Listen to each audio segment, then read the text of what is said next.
صحابہ صحابہ ہمارے صحابہ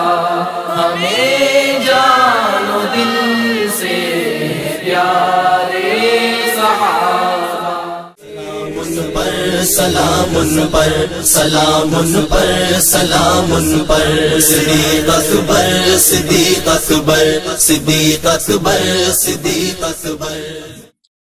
رسول خدا صلی اللہ علیہ وسلم کے وصال کے بعد اہل اسلام نے بالاتفاق سیدنا صدیق اکبر رضی اللہ تعالی عنہ کو رسول اللہ صلی اللہ علیہ وسلم کا جانشین منتخب کر لیا. آپ رضی اللہ تعالی عنہ نے خلافت کی عظیم ذمہ داری کا بوجھ اٹھانے کے بعد سب سے پہلے اس عزم کا اظہار کیا کہ حالات و مسائل کچھ بھی ہوں، رسول اللہ صلی اللہ علیہ وسلم کے شروع کیے ہوئے تمام منصوبوں کو عملی جامہ پہنایا جائے گا، جن میں لشکر اسامہ کی شام کی طرف روانگی سر فہرست تھی. لیکن رسول اللہ صلی اللہ علیہ وسلم کے سانحہ ارتحال سے مہاجرین و انصار نفسیاتی دباؤ کا شکار ہونے کے علاوہ عرب قبائل کی بغاوت و ارتدادی سرگرمیاں دیکھنے میں آ رہی تھی، جبکہ یمن کے اسود الانسی اور یمامہ کے مسلمہ جیسے جھوٹے مدعیان نبوت ریاست مدینہ کے لیے مستقل خطرہ بن چکے تھے. اسی طرح منکرین زکوٰۃ کے وفود مدینہ آ کر باقاعدہ مذاکرات کرنے لگے کہ وہ زکوٰۃ کی ادائیگی سے معافی چاہتے ہیں، باقی وہ نماز روزہ اور حج کے معاملے میں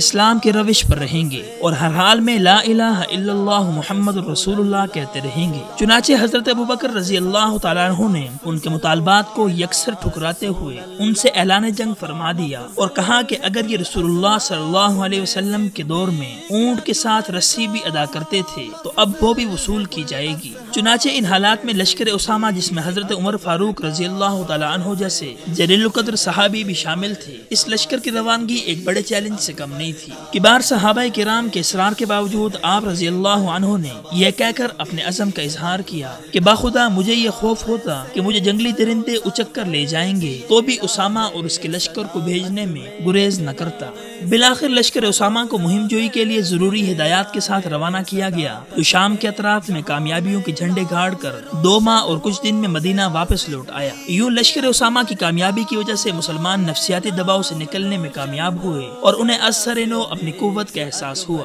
دوسری طرف عرب قبائل میں بڑھتی ہوئی بغاوت اور ارتدادی سرگرمیوں کی روک تھام کے لیے خلیفۃ رسول صلی اللہ علیہ وسلم نے ایک منظم مہم جوئی کا ارادہ فرمایا، جس کے لیے 11 لشکر تشکیل دیے گئے. ان لشکروں نے بڑے جانی نقصان کے بعد تمام فتنوں کا کلا کما کر دیا، جس کا ثمرہ حضرت خالد بن ولید رضی اللہ تعالیٰ عنہ کی قیادت میں اسلامی لشکر کا عراق کی فتح اور شام کی مہم کی صورت میں ظاہر ہوا. اور یوں دور صدیقی میں ہی اسلامی فتوحات کے سلسلے کی مضبوط بنیاد پڑ گئی، جس کی تکمیل حضرت عمر فاروق رضی اللہ تعالیٰ عنہ کے تابناک دور خلافت میں ہوئی. اگرچہ مسلمہ کذاب سے جنگ کے دوران 1200 صحابہ کرام، جن میں اکثر حفاظ تھے، شہید کر دیے گئے. چنانچہ حضرت عمر فاروق رضی اللہ تعالیٰ عنہ نے حفاظ و قراء کی شہادتوں کے پیش نظر خلیفۃ الرسول صلی اللہ علیہ وسلم کو قرآن پاک کے متفرق حصوں کو جمع کرنے کا مشورہ دیا، جسے کچھ تردد کے بعد آپ رضی اللہ تعالیٰ عنہ نے منظور کر کے یہ ذمہ داری کاتب وحی حضرت زید بن ثابت رضی اللہ تعالیٰ عنہ کے سپرد فرمائی، جسے آپ رضی اللہ تعالیٰ عنہ نے بأحسن خوبی سر انجام دیا.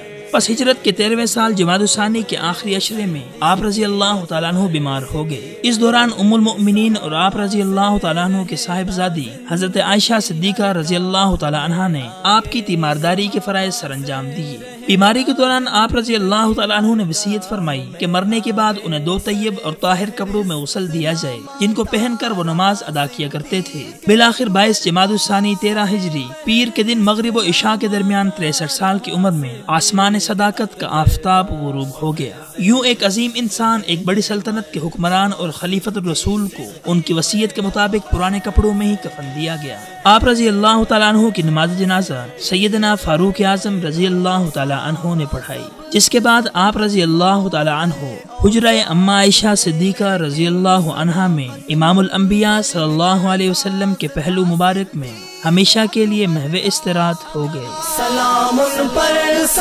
ان پر صدیق اکبر صدیق اکبر، میں خادم ہوں میں ہوں نوکر صدیق اکبر صدیق اکبر، میں خادم ہوں میں ہوں نوکر صدیق اکبر صدیق اکبر. صحابہ صحابہ ہمارے صحابہ ہمیں جان و دل سے پیارے صحابہ.